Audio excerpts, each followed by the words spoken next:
আমাদের union level থেকে উপজেলা লেভেল, উপজেলা থেকে আমাদের জেলা লেভেল, জেলা থেকে বিভাগীয় এবং সর্বশেষ জাতীয় পর্যায়ে আমরা ফুটবল, ক্রিকেট সহ প্রায় 7টি ইভেন্টকে আমরা বাছাই করে আমরা নতুন করে স্পোর্টস অনূর্ধ্ব 12 থেকে 14 বছরের প্রতিভাবান খেলোয়াড়দেরকে নিয়ে আমরা শুরু করতে যাচ্ছি এবং সেটি আনুষ্ঠানিকভাবে 30শে এপ্রিল আমরা আশা করছি যে আমাদের মাননীয় প্রধানমন্ত্রী তিনি উদ্বোধন করবেন। ঠিক এইভাবে আমরা আমাদের খেলাধুলাকে এবং আমাদের যে নির্বাচনী যে ইশতেহারে যে আমাদের যে পরিকল্পনাগুলো রয়েছে সেভাবে আমরা একটি একটি করে বাস্তবায়নের লক্ষ্যে আপনাদের সহযোগিতার মাধ্যমে সেই পথ চালটুকু আমরা শুরু করতে চাই। পাশাপাশি আমাদের জানেন যে জাতীয় ক্রীড়া পুরস্কার নিয়ে বিগত সময়ে আমরা শুনেছি যে অনেক রাজনৈতিকরণ হয়েছে, বিভিন্ন সমস্যা সৃষ্টি হয়েছে এবং দেখেন 21, 22, 23 এখন পর্যন্ত সেই জাতীয় পুরস্কারগুলো পেন্ডিং রয়েছে এবং 24 সালের যে ইস্যুটি রয়েছে সেটি টোটালি এখন পর্যন্ত কোনো বিজ্ঞপ্তি দেওয়া হয়নি। বাট আমি দায়িত্ব নেওয়ার পরে ইতিমধ্যে আমার সংশ্লিষ্ট কর্মকর্তা যারা রয়েছেন তাদেরকে বলেছি যে দ্রুত সময়ের ভিতরে বিজ্ঞপ্তি দিয়ে আমরা 24 সালের জাতীয় পুরস্কার প্রাপ্ত কারা হবে সেটাও আমরা বাছাই করতে চাই। পাশাপাশি 25 সালের 24 সাল না দিয়ে কিন্তু আগেই 25 সালের বিষয়টি উপস্থাপন করা হয়েছিল এবং 25 সালের সেই আবেদনটি ইতিমধ্যে প্রায় শেষ পর্যায়ে রয়েছে। তা আমার কথা হচ্ছে যে 21, 22, 23, 24 এবং 25 এই 5টি বছরের যারা জাতীয় পুরস্কার প্রাপ্ত হবেন তাদেরকে আমরা আনুষ্ঠানিকভাবে আশা করছি জুন কিংবা জুলাইয়ের ভিতরে আমরা আমাদের মাননীয় প্রধানমন্ত্রীর উপস্থিতিতে আমরা তাদেরকে সেই জাতীয় পুরস্কার প্রদান করতে চাই। কিন্তু একটি জায়গায় আমি আপনাদের সাথে একটু নতুনভাবে কিছু বিষয় সংযোজন করতে চাই। আমরা প্রতি বছর আমাদের যে জাতীয় পুরস্কার সেটা আমরা প্রতি বছরই আমরা দিয়ে তাদেরকে সেই সম্মাননাটুকু আমরা জানাতে চাই। পাশাপাশি আমাদের এই জাতীয় পুরস্কারের যে নীতিমালা রয়েছে, যেভাবে বিজ্ঞপ্তির মাধ্যমে আবেদন চাওয়া হয়, আমার কাছে মনে হয় যে এটি আমাদের যারা জাতীয় ক্রীড়াবিদ, যারা এই পদকের হকদার বা যারা এটার যোগ্য, তাদের জন্য এটি একটি বিব্রতকর অবস্থায় পড়তে হয়। কারণ তিনি যে এটা প্রাপ্য সেটা নিজেই যদি তাকে আবেদন করতে হয়, এটা অত্যন্ত আমার কাছে মনে হয়েছে একটি বিব্রতকর পরিস্থিতি। তো আমরা এটিকে চেঞ্জ করে আমি ইতিমধ্যে আমাদের যিনি সংশ্লিষ্ট কর্মকর্তা যারা রয়েছেন তাদেরকে নির্দেশনা দিয়েছি যে আমরা এই ক্রীড়া নীতিমালা আমরা কিছু পরিবর্তন করি এবং জাতীয় ক্রীড়া পুরস্কারের যে নীতিমালা রয়েছে সেখানে পরিবর্তন এনে আমরা একটি কমিটি করে দিয়ে যেটি সর্বজন স্বীকৃত একটি জাতীয় কমিটি হবে, যারা প্রতি বছর কারা এই বছরের সবচেয়ে যোগ্য, যারা জাতীয় পুরস্কার প্রাপ্য সেই মানুষগুলোকে বাছাই করে আমরা সঠিকভাবে তাদেরকে মূল্যায়ন করতে চাই। কারণ যিনি ক্রীড়াবিদ আমি যদি হই আমি কখনোই আবেদন করব না, এটা আমার কখনোই সম্ভব না এটা আবেদন করা। সো আমার কাছে মনে হয় যে এই ধরনের চিন্তাধারা নিয়ে অনেকেই কিন্তু যোগ্য রয়েছেন, কিন্তু তারা হয়তো বা বিব্রতকর অবস্থায় পড়বেন বা নিজেকে বিব্রত মনে করে তারা হয়তো আবেদন করেন না। তো আমার কাছে মনে হয় যে এই নীতিমালাটুকু আমরা চেঞ্জ করে আমরা একটি জাতীয় কমিটির মাধ্যমে আমরা প্রতি বছরের যারা যোগ্য ক্রীড়াবিদ, যারা জাতীয় পুরস্কার প্রাপ্য, আমরা সেই মানুষগুলোকে বাছাই করে আনুষ্ঠানিকভাবে সরকার এবং দেশ তাদেরকে সম্মানিত করবে। অলরেডি 24-এর আবেদন বিজ্ঞপ্তিটা দিয়ে দেওয়া হয়েছে, প্রসিডিউরে চলে গেছে, যার কারণে আমরা 21, 22, 23, 24, 25 5 বছরেরটা একবারে ডিউগুলো আমরা আগামী জুন জুলাইয়ের ভিতরে ক্লিয়ার করে দিতে চাই। আমরা আশা করি যে 26 সালের যারা জাতীয় পুরস্কার প্রাপ্ত হবেন তাদেরটা আমরা জাতীয় কমিটির মাধ্যমে আমরা জাতীয়ভাবে তাদেরকে যাচাই বাছাই করে যাতে সঠিক মূল্যায়নটি যাতে করতে পারি, তাদেরকে সঠিকভাবে যাচাই বাছাই করে যাতে তাদেরকে পুরস্কৃত করা হয়। আমাদের মাননীয় প্রধানমন্ত্রী নিজেই আগামীর বাংলাদেশের ক্রীড়াঙ্গনের যে আমাদের যে পরিকল্পনাগুলো রয়েছে সেই বিষয়গুলো নিয়ে তিনি নিজেই কনসার্ন রয়েছেন এবং তার নির্দেশনায় তার পরামর্শক্রমে আমি আমাদের মাননীয় অর্থমন্ত্রী তার সাথেও কথা হয়েছে এবং আমি নিজে ব্যক্তিগতভাবে যেহেতু একজন স্পোর্টসম্যান এবং আমাদের খেলাধুলার যেই বিষয়গুলো আমরা দেশ গড়ার পরিকল্পনার ভিতরে রেখেছি এবং আগামীর বাংলাদেশে যে আমাদের যে ক্রীড়া হলে পেশা পরিবার পাবে ভরসা, আমাদের যেই চাওয়া রয়েছে যে আমরা খেলাধুলাকে বাধ্যতামূলক করছি, আমরা 4র্থ শ্রেণী থেকে দেখা যাচ্ছে যে আমরা জাতীয় শিক্ষাক্রমে খেলাধুলাকে বাধ্যতামূলক করছি। পাশাপাশি আমাদের নতুন করে স্পোর্টসের যে কর্মসূচি আমরা হাতে নিতে যাচ্ছি, আমরা সারা বাংলাদেশের প্রত্যেকটি জেলায় স্পোর্টস ভিলেজ, আমরা ইনডোর সুবিধা সম্পন্ন স্পোর্টস ভিলেজ আমরা তৈরি করতে চাই। আমরা একটি স্পোর্টস ইন্ডাস্ট্রি তৈরি করতে চাই।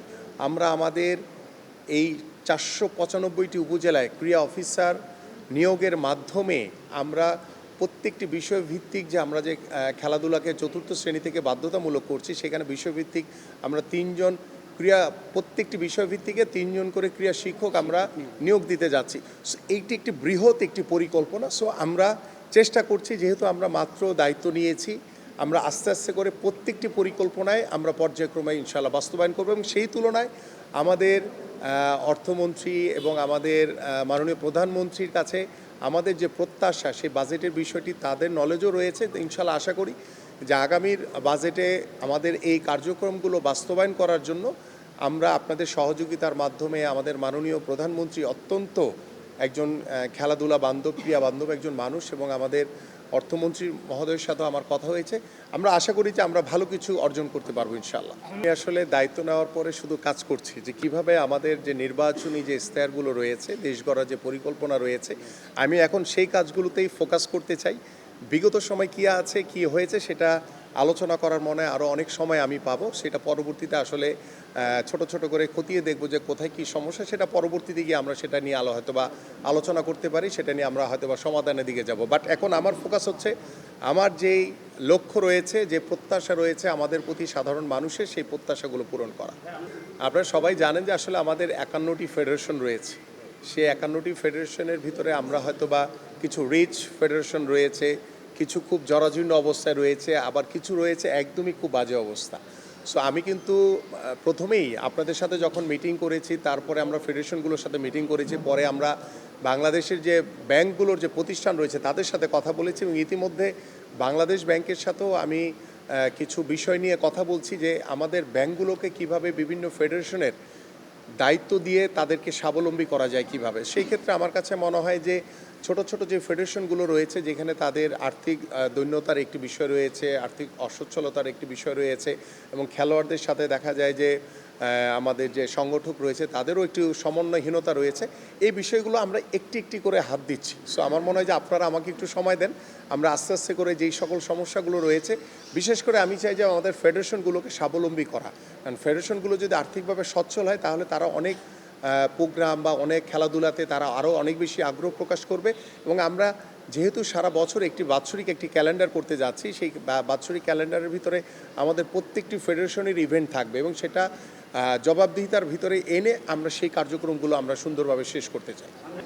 আমার কাছে যেটি মনে হয় যে আমরা বাংলাদেশের সকল খেলাধুলাকে সর্বোচ্চভাবে সমান গুরুত্ব দিতে চাই, এবং সেখানে শুধু ফুটবল, ক্রিকেট না, আমার সেই সাইক্লিং থেকে শুরু করে জুডো, কারাতে বা মার্শাল আর্টের ভিতরে যেই সকল আর্চারি, শুটিং, ভলিবল, হ্যান্ডবল, সকল খেলাকেই আমরা সকল ফেডারেশনকে স্বাবলম্বী করে সকল খেলাকেই আমরা সর্বোচ্চ গুরুত্ব দিয়ে সমানভাবে এগিয়ে নিয়ে যেতে চাই। এবং আমরা যে বেতন কাঠামোটি করছি, সেটি আমি আপনাদের কাছে একটু অবগত করতে চাই। সেখানে কিন্তু কোনো বৈষম্য নাই।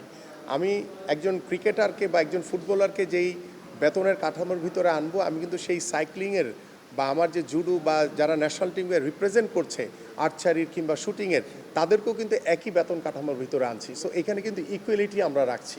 পাশাপাশি আমরা যে বিষয়টি বলছে যে আমাদের এশিয়ান কাপে যে আমাদের মেয়েরা আসলে, এই বিষয়গুলো আমি যখন খেলেছি আমরাও কিন্তু ফেস করেছি, যে আমরা যখন ইউরোপিয়ান কোনো কান্ট্রিতে যাই কিংবা আমাদের এশিয়ান লেভেলে কোনো ভালো উন্নত কোনো ফুটবলের কোনো মাঠে খেলতে যাই, তখন কিন্তু এই সমস্যাগুলো আমাদের পড়তে হয়। বাট আমি মনে করি যে আমাদের এশিয়ান কাপের মেয়েরা ভালো পারফর্ম করেছে, অসাধারণ খেলেছে। সো আমার কাছে মনে হয় যে তাদেরকে আমরা আরও এগিয়ে নিয়ে যাওয়ার জন্য আমার সরকারের পক্ষ থেকে, আমাদের পক্ষ থেকে, আমাদের ফুটবল ফেডারেশনের পক্ষ থেকে আমি বিশ্বাস করি যে আরও সার্বিকভাবে তাদেরকে সহযোগিতার হাত বাড়িয়ে দিব আমরা। তারা একটি পরিকল্পনা নিয়েছে, সেটি আমরা দায়িত্ব নেওয়ার আগেই, তো দায়িত্ব নেওয়ার আগে তারা করেছে, বিষয়টা তারা আমাদেরকে গতকালকে অবগত করতে আসছে। এটি নিয়ে একটি আলোচনা হয়েছে যে তাদের এই পরিকল্পনাগুলো তারা আমাদের সাথে শেয়ার করেছে যে কিভাবে এটাকে বাস্তবায়ন করা যায়। সো আমরা বলেছি যে এটি যেহেতু আমরা দায়িত্ব নিয়েছি, আমরা একটি আলোচনার পর্যায়ে রয়েছে, সেটা পর্যায়ক্রমে আমরা এটিকে আমাদের মাননীয় প্রধানমন্ত্রীকে অবগত করে তারপরে কিভাবে এটিকে আরও সুন্দরভাবে পরিকল্পনা মাফিক এগিয়ে নিয়ে যাওয়া যায়, শুধু এই আলোচনার ভিতরে রয়েছে, এর বাইরে কোনো আলোচনা হয়নি আসলে। ফুটবল, ক্রিকেট, ব্যাডমিন্টন, আমাদের মার্শাল আর্টের ভিতরে যেহেতু কয়েকটি ইভেন্ট রয়েছে, এখানে তাইকোয়ান্দো থেকে জুডো, কারাতে রয়েছে, এই জন্য মার্শাল আর্টটিকে আমরা দিয়েছি। আমাদের দাবা রয়েছে, আমাদের অ্যাথলেটিক্স রয়েছে। অ্যাথলেটিক্সে যেমন আমরা 100 মিটার, 200 মিটার এবং আমরা লং জাম্পকে বেশি প্রিভিলেজ দিচ্ছি, যেহেতু আমাদের খেলাটা হবে 12 থেকে 14 বছর বাচ্চাদের নিয়ে। সো এখানে সেই বয়সের বাচ্চাদের কতটুকু তারা পারফর্ম করতে পারবে সেই বিষয়গুলোকে আমরা মাথায় রেখেই আসলে আমরা আস্তে আস্তে করছি, এবং আমরা আশা করি পর্যায়ক্রমে আমরা শুরু করি প্রথম বছর, পর্যায়ক্রমে যদি আরও অন্যান্য স্পোর্টস রয়েছে সেগুলোকে আমরা ইনক্লুডিং করতে পারবো। কারণ হচ্ছে যে আমাদের যেমন আর্চারি কিংবা শুটিংয়ের আমার খুব ইচ্ছা ছিল যে এটাকে ইনক্লুডিং করা, কিন্তু বাস্তবতা হচ্ছে যে শুটিং বা আর্চারির সেই মাঠ আমাদের পর্যাপ্ত পরিমাণ প্রত্যেকটি জেলায় বা উপজেলা পর্যায়ে আমাদের নাই। বাট এই দুটো ইভেন্টকে বা এই ধরনের ইভেন্ট যেগুলো আছে, যেগুলো একটু নির্ধারিত কিছু জায়গা লাগে, সেটাকে আমরা একদম বাৎসরিকভাবে একটি ক্যালেন্ডারের মাধ্যমে তারা যাতে জাতীয় পর্যায়ে যাতে ভালো কিছু করতে পারে এবং আন্তর্জাতিক পর্যায়ে যাতে তারা ভালো পারফর্ম করতে পারে, সেই ধরনের সকল সুযোগ সুবিধা আমরা ইনশাআল্লাহ তাদেরকে প্রদান করা হবে।